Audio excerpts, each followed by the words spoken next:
Hello everyone, কেমন আছেন আপনারা সবাই? আমার পেজে আপনাদের সবাইকে স্বাগত চিকেনের রোস্টের রেসিপিটি দেখার জন্য।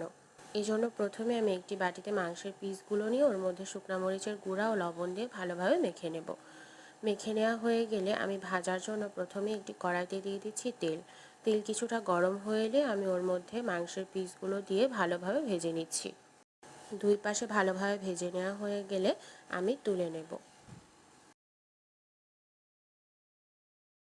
মাংসের পিসগুলো ভালোভাবে ভেজে নেওয়া হয়ে এলে আমি ওই তেলে আবার একটু তেল দিয়ে দিচ্ছি এবং ওর মধ্যে দিয়ে দেব আমি গরম মশলা ও তেজপাতা দিয়ে ভালোভাবে একটু সময় ভেজে নিয়ে ওর মধ্যে পেঁয়াজ কুচি দিয়ে পেঁয়াজটাকে লাল লাল করে একটু ভেজে নেব।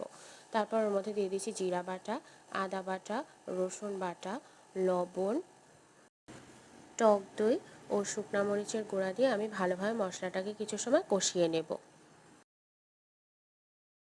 মশলা ভালোভাবে কষিয়ে নেওয়া হয়ে গেলে ওর মধ্যে ভেজে রাখা মাংসের পিসগুলোকে আমি দিয়ে দিচ্ছি।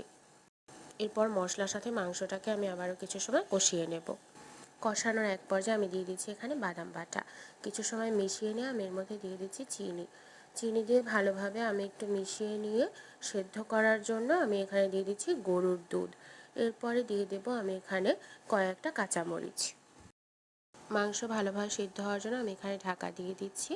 এরপর ঢাকনা তুলে আমি কিছুটা সময় একটু নাড়িয়ে চাড়িয়ে উপর দিয়ে ভেজে রাখা পেঁয়াজ আমি ছিটিয়ে দিচ্ছি।